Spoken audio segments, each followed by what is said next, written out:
এখানে কি জন্য আসছেন? গরু চড়াইতে? গরু চড়ান আপনি? রাখাল বান্ডু। আপনার নাম কি? নিতন কুমার।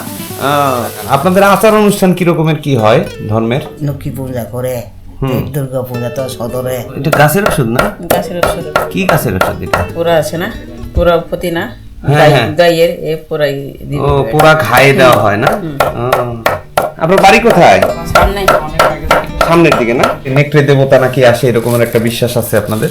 আছে, অনেক অনেক পূজা আছে, দেবতা অনেক পূজা আছে না, সরস্বতী পূজা করে, অনেক পূজা করে। অনেক পূজা করে না? পান খাচ্ছেন না? খাবি না? না না, আমি পান খাই না। এই রিসাং ঝর্ণার এই দোকানটায় অনেকবারই এসেছিলাম। এখানে একজন দাদা ছিলেন, উনি 6 বছর আগে মারা গিয়েছেন। আসলে অতিরিক্ত মদ্যপানের কারণে উনি মারা গিয়েছেন। এখন ওনার স্ত্রী বেঁচে আছেন। আদিল মে তুঝে রখ লো, আদিল মে তুঝে রখ লো, ये जलवे जाना ना बेखुद किए देते हैं। दुनिया में हमें तुमने जब अपना बनाया है, दुनिया में हमें तुमने जब अपना बनाया है। আজকে আমরা চলে এসেছি খাগড়াছড়ির বিখ্যাত রিসাং ঝর্ণায়। এই ঝর্ণাটি ঘুরে দেখার পাশাপাশি আজকে আমরা এখানকার সমস্ত ইতিহাস যেমন জানবো, তার পাশাপাশি এখানকার স্থানীয় মানুষ সম্বন্ধেও অনেক কিছুই জানার চেষ্টা করব। আর বিভিন্ন ধর্মের মানুষ এখানে কিভাবে একসাথে মিলেমিশে থাকে তাও জানার চেষ্টা করব। তাহলে চলুন না শুরু করি আজকের ভিডিও। আল্লাহ পাক কোরআনে বলছেন ওয়াল জিবালা আওতাদা, এই যে পাহাড়গুলো পৃথিবীর পেরেক স্বরূপ বলেছেন। এই জিনিসটা উপলব্ধি করার জন্য এই খাগড়াছড়ির মধ্যে আসা, এই ঝর্ণার মধ্যে আসা।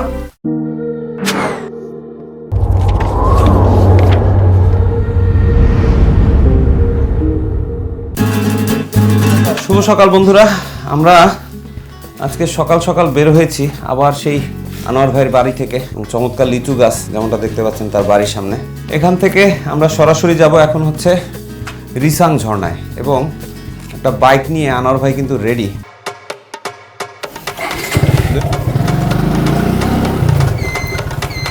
মূলত আনোয়ার ভাইয়ের বাড়িটা হচ্ছে মাটিরাঙ্গা পলাশপুর গ্রামে। ওখান থেকে এখন আমরা মাটিরাঙ্গা বাজারে যাচ্ছি।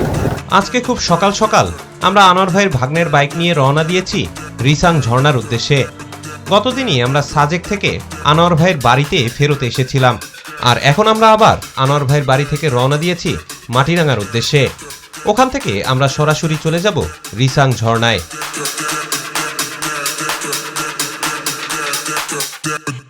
আমরা এখন একটা ভাঙা রাস্তায় ঢুকেছি, এটা একটা শর্টকাট মারছি। এখান দিয়ে আমরা সরাসরি চলে যাবো হচ্ছে মাটিরাঙ্গা বাজারে। এখানে রাস্তা খুবই ঝুঁকিপূর্ণ, আমরা কিন্তু এখন অতীব সাবধানে নিচে নামছি। বর্তমানে আমরা মাটিরাঙ্গা উপজেলার মেইন জায়গায় রয়েছি, আর সামনে হচ্ছে বাজার।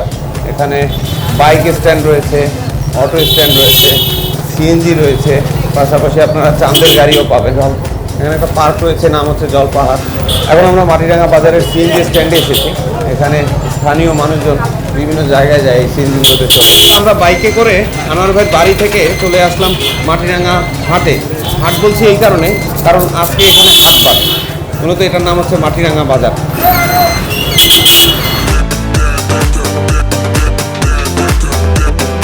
আমরা তেল নিচ্ছি,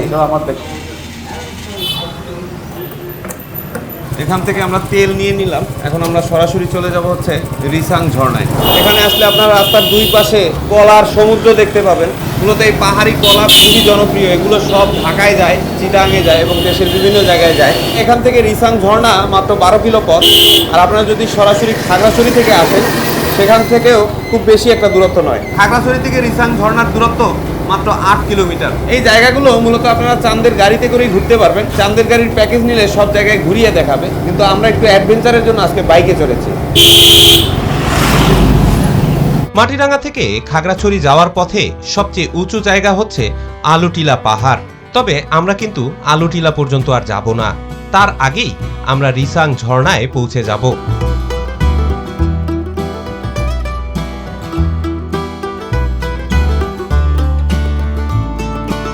আর এদিকের পথ খুবই সবুজ শ্যামলে ভরা, যেমনটা আমি আমার গত 2 এপিসোডে দেখিয়েছিলাম। আর বিশেষ করে সকালবেলা এদিককার পাহাড়ের সৌন্দর্য আপনাদেরকে মুগ্ধ করবেই। তবে বর্তমানে শীতকাল হওয়ার কারণে পাহাড়গুলো অনেকটাই ন্যাড়া ন্যাড়া লাগছে। বর্ষাকালে কিন্তু এদিকে সবুজ শ্যামলে আরো বেশি ভরা থাকে। বন্ধুরা, উপরে একটা আর্মি ক্যাম্প, আমরা এখন আর্মি ক্যাম্প এরিয়া পার হচ্ছি। মূলত এই খাগড়াছড়িতে আসলে আপনারা জায়গায় জায়গায় আর্মি ক্যাম্প খুঁজে পাবেন। এই জায়গাগুলো পাহাড়ে হওয়ার কারণে এখানে নিরাপত্তার ইস্যুটা অনেক বেশি থাকে। তবে এই খাগড়াছড়ির পাহাড়ি রাস্তায় বাইকে চড়ার মজাটাই আলাদা, কারণ চারপাশে খুব ভালোভাবে দেখা যায়, যেটা আপনারা চাঁদের গাড়ি কিংবা সিএনজিতে চেপে কোনোভাবেই দেখতে পাবেন না। তবে বাইকে চড়ার ঝুঁকিও কিন্তু রয়েছে প্রচুর। এক্ষেত্রে আপনারা যত ভালো মানের বাইক নেবেন ততটাই নিরাপদে আপনারা চলাফেরা করতে পারবেন। এখানে কিন্তু পাহাড়ের জুম চাষ করার জন্য এই গাছপালা সব কেটে ফেলা হয়েছে এবং আগুনে পোড়ানো হয়েছে। এখানে এই পাহাড়ের ঢালে ঢালে জুম চাষ করা হবে। আপনারা গ্রীষ্মকালে আসলে এখানে জুম চাষ দেখতে পাবেন। এইসব অঞ্চলে বিভিন্ন রকমের ফসলের চাষ করা হয়, যেমন আনারস, কলা, পাহাড়ি ধান, আরও নানা রকমের ফসল। এবং এই পাহাড়ের মাটি খুবই উর্বর। এই যে আমরা এখন আলুটিলার রাস্তায় উঠছি। এই জায়গাটা হচ্ছে খাড়া ঢাল, আর সামনে আস্তে আস্তে আবার আমাদেরকে অনেকটা উপরে উঠতে হবে। এখান থেকে খাগড়াছড়ির দূরত্ব প্রায় 12 কিলোমিটার। পাহাড়ের বাঁকের এই রাস্তাটা অতীব চমৎকার। আপনারা যখনই এই জায়গাটায় আসবেন মুগ্ধতায় মনটা ভরে যাবে। আর পাহাড়ি আঁকাবাঁকা রাস্তা কিন্তু আকর্ষিত করবে আপনাদেরকে, কিন্তু অবশ্যই এই মোড়গুলোতে আপনারা সাবধানে গাড়ি চালাবেন, কারণ হচ্ছে ওই পাশ থেকে একটা গাড়ি আসলে দেখা যায় না, এই জন্য গতি নিয়ন্ত্রণে রেখে চালাবেন।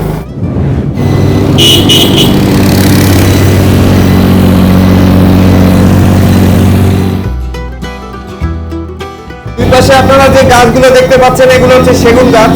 এই যে এগুলো হচ্ছে সেগুন গাছ। বন্ধুরা, দেখতে দেখতে আমরা কিন্তু রিসাং ঝর্ণায় চলে এসেছি, যদিও এই সময় ঝর্ণার পানি খুব কম। এখানে টিকিট হচ্ছে 20 টাকা, আমরা 2টো টিকিট নিয়ে নিলাম। এখান থেকে আর 2-3 মিনিট লাগবে যেখান থেকে আমাদের ট্রেকিং শুরু হবে সেই জায়গাটায় যাওয়ার জন্য। দিদি ভালো আছেন? পেঁপে কত করে বিক্রি করেন এগুলো? বড়টা 100, বড়টা 100। কত রাখবেন? 70 টাকা। এইটা কত রাখবেন? এটা 100 টাকা হবে। কত? গাছের পালা বেশি। এটা 50 টাকা রাখেন না দিদি। না, হবে না। 2টা নিব আর একটা নিব না। 2টা মিলে কত দিব? 170 টাকা। 120 টাকা দিই দিদি। হবে না। হয় না? এটা কি না, এটা সব বেশি এটা মিষ্টি আছে। আচ্ছা 150 টাকা রাখেন আপনি। এটা গাছের ওষুধ না?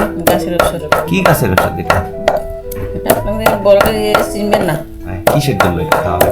এই পোড়া আছে না, পোড়া পুদিনা, হ্যাঁ, হ্যাঁ। গাইয়ের এই পোড়াই দিন। ও, পুরা খাইয়ে দেওয়া হয় না? ও। আপনার বাড়ি কোথায়? সামনে সামনের দিকে না? এই হলুদ কি আপনাদের? এগুলো বিক্রি করেন? এগুলো কত করে কেজি? এখন কেজি 200 কাঁচা 1400 টাকা মন। মন না? কেজি কত পড়ছে? 30-35 টাকা আসে। কত বছর আগে মারা গেছে? হয়েছে প্রায় 6-7 বছর মতো হয়েছে। 6-7 বছর, ও তো অনেক দিন হয়েছে। হঠাৎ করে মারা গেছে। মদ খাইতে খাইতে মদ খাইতে খাইতে রাত্রি বেলা থেকে স্টপ হয়ে ওহো। মদ খাওয়া তো আসলে নেশা ভালো না। হুম। নেশা কম খাওয়া মানে খাল ভালো না, কি গো? আপনি খান নাকি মর? এটা খাই যে এতে বড় আমি মানা করে এটা শুনে না? শুনি না। আপনি মর খাননি? না, একবারে না খায় না মাঝে মাঝে একটু খায়? এই মাঝে মাঝে একটু আর কি। এই রিসাং ঝর্ণার এই দোকানটায় অনেকবারই এসেছিলাম। এখানে একজন দাদা ছিলেন, উনি 6 বছর আগে মারা গিয়েছেন। আসলে অতিরিক্ত মদ্যপানের কারণে উনি মারা গিয়েছেন। এখন ওনার স্ত্রী বেঁচে আছেন, ওনাদের সাথেও আগেই খুব ভালো সম্পর্ক ছিল। উনি আমাদের জন্য এখন পেঁপে কাটছেন। পাহাড়ি ছাগল। এই পাহাড়ের নিচেই হচ্ছে রিসাং ঝর্ণা। নিচে গেলেও অনেক দোকানপাট পাওয়া যায়। আমাদের পেঁপে কেটে নিয়ে এসেছে, ধন্যবাদ। বিসমিল্লাহির রহমানির রহিম। আমরা পাহাড়ের খুবই চমৎকার পেঁপে খাচ্ছি এখন। এই পেঁপের স্বাদই আলাদা। আপনার পোলাপান কয়টা? 5 মেয়ে। 5 মেয়ে। ছেলে? ছেলে নাই এখন বলছি। ও, ছেলে নাই। 5 মেয়ে। সবার বিয়ে দিছেন? আরে একটা বিয়ে দিছেন? একটা বাকি আছে। ও, একটা বাকি আছে। আর সবার 4টা দিছেন না? তাদের নাতি নাতনি আছে না? আছে, নাতিন আছে, নাতিন পাইছে, পুতিন পাইছে। ও, এইখানেই থাকে সবাই নাকি দূরে দূরে? এখানে এই এলাকারে সব। ও, এখানেই সব থাকে না? এই গ্রামে। আপনারা কোন কোন জাতি আপনারা? সনাতন।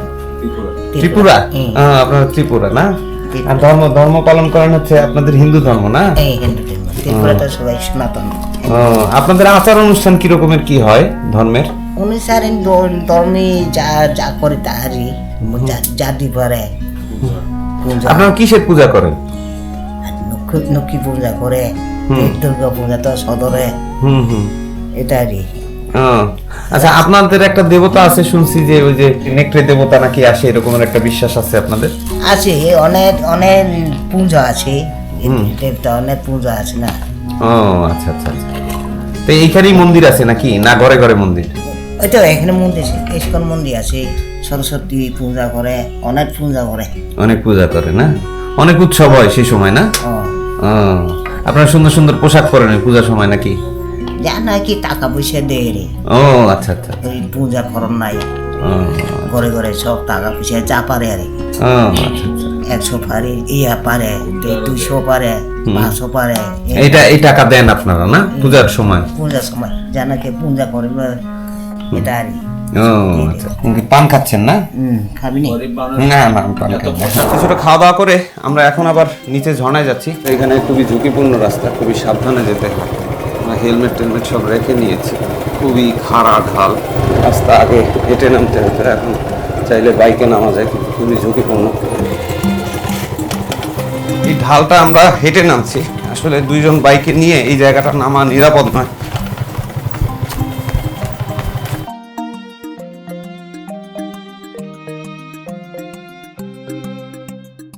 অবশেষে আমরা নিচের বাজারে চলে এসেছি। এখানে একটা বাজার রয়েছে, এই পর্যন্ত বাইক নিয়ে আসা যায়, এরপরে কিন্তু হেঁটে নামতে হবে। এখানে হচ্ছে সিঁড়ি, এখানে কিছু দোকানপাট রয়েছে। শরবত কত করে দিদি? 10 টাকা না? এসে খাই। ডাব কত দিদি? 80। দাদা, এগুলো কত করে? 120 না? বড় ডাব।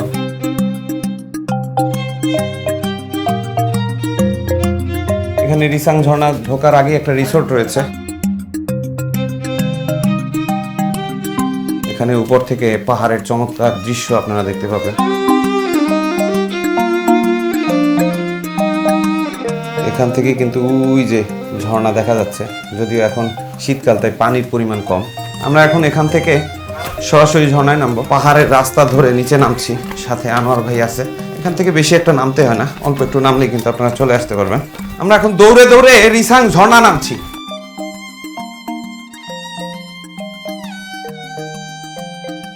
পাহাড়ে যখন নামবেন তখন আপনারা যদি দৌড়ে নামতে পারেন তাহলে কষ্ট কিন্তু অনেকটা কম হয়, তবে সেক্ষেত্রে কিন্তু আবার ব্যালেন্স রাখতে হবে।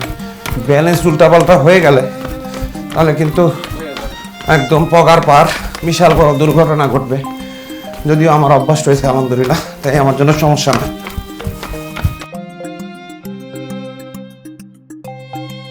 বাংলাদেশের একমাত্র এই ঝর্ণাটারই বৈশিষ্ট্য একটু আলাদা।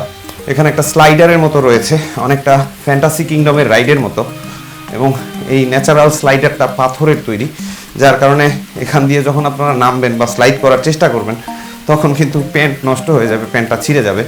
এই কারণে এক্সট্রা পরিত্যক্ত প্যান্ট যদি থাকে ওইটা নিয়ে আসবেন, তাহলে আরামে একটু মজা করতে পারবেন। बेखुद किए देते हैं आ दिल में तुझे रख लो, आ दिल में तुझे रख लो, ये जलवे जाना ना बेखुद किए देते हैं। इतना तू करम करना, ए चश्मे करीमाना इतना तू करम करना ए चश्मे करीमाना जब जा लब पर हो सामने आ जाना आ दिल में तुझे रख लो दुनिया में हमें तुमने जब अपना बनाया है दुनिया में हमें तुमने जब अपना बनाया है महशर में भी कह देना महशर में भी कह देना ये है मेरे दीवाना बेखुद किए देते हैं अंदाज ही जबाना आ दिल में तुझे रख लो आ दिल में तुझे रख लो ए जल पे जाना बेखुद किए देते हैं গান শোনা দেখা এই পর্যন্ত চলে এসেছি। অসাধারণ আপনার কণ্ঠ। আমরা এসেছি চট্টগ্রাম জামিয়া আহমদিয়া সুন্নি আলিয়া থেকে। আল্লাহ পাক কোরআনে বলছেন ওয়াল জিবালা আওতাদা, এই যে পাহাড়গুলো পৃথিবীর পেরেক স্বরূপ বলেছেন। এই জিনিসটা উপলব্ধি করার জন্য যে আল্লাহ তাআলা অনেক জায়গায় বলেছেন যে পাহাড়গুলো অনেক, যা আমি এই পৃথিবীকে স্থির রাখার জন্য পেরেক স্বরূপ ব্যবহার করেছি।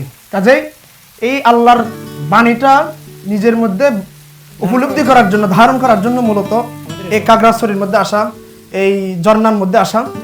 তো আলহামদুলিল্লাহ আল্লাহর অপরূপ সৃষ্টি দেখেই কবি নিজেকে ভাগ্যবান মনে হচ্ছে, নিজেকে ধন্য মনে করছি। এটা আল্লাহর কাছে লাখ কোটি শুকরিয়া। আলহামদুলিল্লাহ, এরকম একজন দিনী ভাই আমরা পেয়ে গিয়েছি। নিশ্চয়ই আমার হজের ব্লগগুলো আপনারা দেখেছেন, এবং যেখানে এরকম দিনী ভাই দেখি আমার অন্তরাত্মা কিন্তু তাদের জন্য একটু হলেও টানে।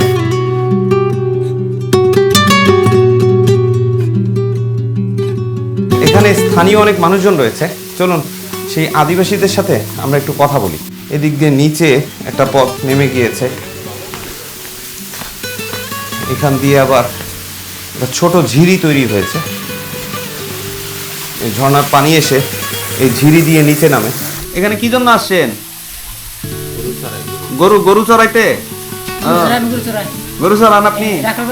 রাখাল বান্ডু। আপনার নাম কি? নিতন কুমার। আচ্ছা, গরু চড়াইতে আসেন না? এটাকে বলে রাখাল বান্ডু। আচ্ছা আচ্ছা। কই আপনার গরু কই? ওইখানে দা দিয়ে কি করেন? চাক্কল দিয়ে কি করেন? ইবা দিয়া কি করেন? ইবা দিয়া কি কাটেন? ইবা দিয়ে কি কাটেন? ও আচ্ছা আচ্ছা। এখানে আপনার দোকান আছে? হ্যাঁ, সে দোকান কোথায়? উপরে? উপরে। ও আচ্ছা আচ্ছা। তো ওই এখন টুরিস্ট নাই না, এই জন্য আপনাদের ব্যবসা কম। ও আচ্ছা। ও আচ্ছা আচ্ছা, গুরুজনান। হ্যাঁ আচ্ছা আচ্ছা। আমরা আসলে ওনার কথা বুঝতে পারতেছি না, উনি প্রকৃত ট্রাইব, এবং এখানে আমার আনোয়ার ভাই কিন্তু আবার কথা বোঝে। ওনার সাথে একটু কথা হোক, দেখি কি বলে। কাকা ভালো আছেন নি? কি করে আপনার এখানে? কি করে? উপরে বাড়ি। উপরে বাড়ি। এখানে কি গরু চড়ায়? হ্যাঁ, এখানে গরু চড়াই। আপনার নাম কি? নতুন কুমার। নতুন কুমার। তারপরে গরু চড়ায় আপনি কি রাখাল বন্ধু? গুরু আমি নিজে গুরু। ও আচ্ছা আচ্ছা আচ্ছা, এটা ভালো অনেক। আমি যে গুরু বিয়া রিসিং ঝর্ণা গরু চড়ায়। যেগুলো করে পাহাড় উপরে পানি খাতে দিলে। ও আচ্ছা আচ্ছা আচ্ছা, মানে পাহাড়ের ভিতরে গরু চড়ায়, পানি খাইতে লাগলে এখানে পানি খাওয়া, পানি খেলে উপরে যাবে, আবার উপরে যাবে গরু। হ্যাঁ, তো আপনি পানি খান না? গরু খাইলে তো ওই কোনো আপনি খায় না পানি? খায়নি পানি? কোন দিতুন খায় পানি? ইন্দুতুন। খাগড়াছড়ি জেলা সদর থেকে প্রায় 11 কিলোমিটার দূরে খাগড়াছড়ি ঢাকা মূল সড়ক হতে আরও প্রায় 1 কিলোমিটার দক্ষিণে এই রিসাং ঝর্ণাটির অবস্থান।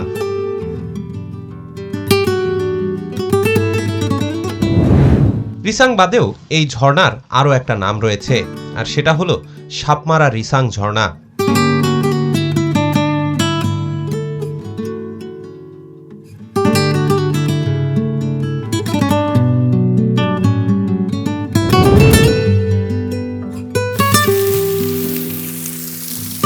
ঝর্ণার মূল বেদি থেকে এর উচ্চতা প্রায় 100 ফুট। মূল সড়ক থেকে পাহাড়ি পথ পাড়ি দিয়ে ঝর্ণায় যেতে হবে প্রায় 235 ধাপের সিঁড়ি পার হয়ে। বর্ষাকালে এই সিঁড়ি দিয়ে নামার সময় ঝর্ণার পানির শব্দ শোনা যায়, আর উঁচু পাহাড়ের গা ঘেঁষে যেতে যেতে যে কারো দৃষ্টি আটকে যাবে পাহাড়ি সবুজের সমারোহে, যেটা খাগড়াছড়ির দৃষ্টিনন্দন প্রাকৃতিক সৌন্দর্যের মাঝে একটা অনন্য নিদর্শন।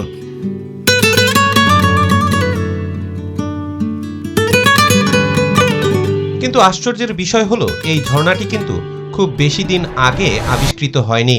খুব সম্ভবত 1993 থেকে 94 সালের কোনো এক সময় এই ঝর্ণাটি আবিষ্কার হয়েছিল। মূলত এখানকার স্থানীয়দের জুম চাষের সুবাদে এই ঝর্ণাটি সকলের নজরে আসে।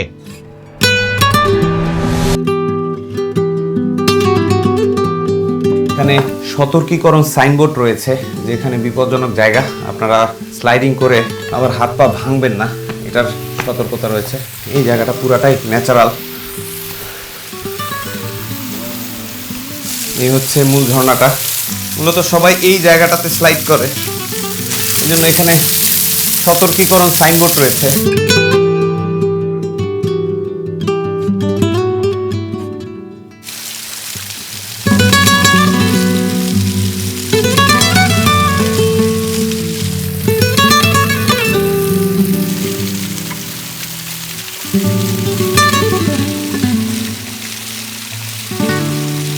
এখানে একটা ডুমুর গাছ রয়েছে, এখানে দেখেন এই যে চমৎকার ডুমুর ফল ধরেছে এই গাছে, দেখতে পাচ্ছেন।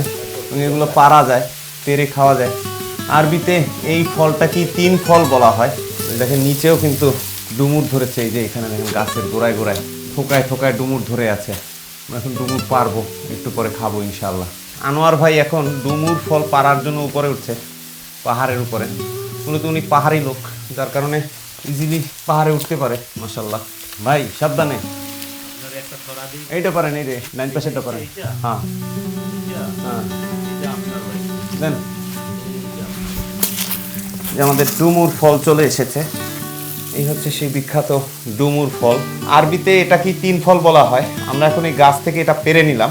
আমার ভাই বড় থোকটা পাচ্ছেন, নিচে নিয়ে নামেন। এই জায়গাটা স্লাইডার, বর্ষাকালে এই জায়গায় শ্যাওলা জমে প্রচুর পিচ্ছিল হয়ে থাকে, আর এই জায়গাটা কিন্তু প্রচণ্ড পিচ্ছিল। ভুলে এখানে পা দিবেন না। 2বার আমি পা দিতে গিয়ে প্রায় পড়ে যাচ্ছিলাম। ওগুলো কিন্তু অনেক পিছলা, কোনোভাবেই ব্যালেন্স রাখতে পারবেন না, কারণ এখানে হচ্ছে শ্যাওলা জমে রয়েছে। স্লাইডার ধরে ধরে নিচে নেমে সরাসরি আপনারা একটা পুকুর পাবেন, এবং সবাই যেটা করে স্লাইড করে একদম নিচে নেমে যায় এবং এখানে এসে ধূপ করে পড়ে। বর্ষাকালে এটাই একটা মজা, এবং শীতকাল তাই পানি নাই। তবে এই জায়গাটা মোটামুটি গভীর, অতটা না, যে কোনো মানুষ ইজিলি এখানে হাঁটতে পারবে। এই জায়গার ভিউ কিন্তু অত্যন্ত চমৎকার।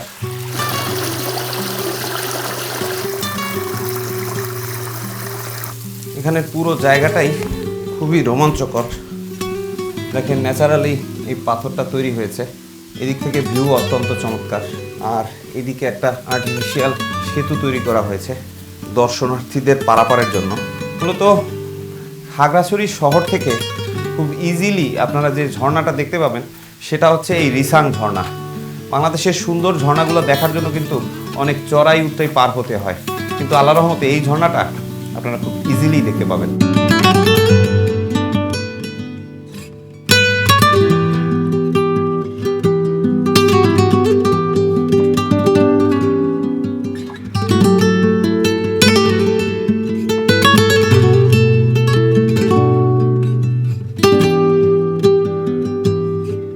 বন্ধুরা, আমরা এমন একটা সময় এসেছি যে এই ঝর্ণায় একদমই দর্শক নেই। এর অবশ্য একটা কারণ রয়েছে। এর কারণ হচ্ছে এখন শীতকাল, এই কারণে আমরা 2 জনই এসেছি, এবং এটা একটা রেয়ার সিন। যেরকম একটা পপুলার ঝর্ণায় কোনো মানুষজন নেই। এখানে এই সিঁড়ির পরিবেশটা কিন্তু অত্যন্ত চমৎকার। সুতরাং বন্ধুরা, খাগড়াছড়ির রিসাং ঝর্ণা থেকে আজকের মতো আমরা এখানেই বিদায় নিচ্ছি। ইনশাল্লাহ খাগড়াছড়ি ভ্রমণের অন্য পর্বে আবার আপনাদের সাথে দেখা হচ্ছে। সে পর্যন্ত বিদায়। আসসালামু আলাইকুম রহমতুল্লাহ। চলে যাই, হ্যাঁ, বিদায়। সুতরাং এই সিঁড়ি ধরে আবার আমরা উপরে যাচ্ছি এবং যেতে যেতে রিসাং ঝর্ণার অপূর্ব দৃশ্য দেখে দেখে আমরা এখন চলে যাচ্ছি।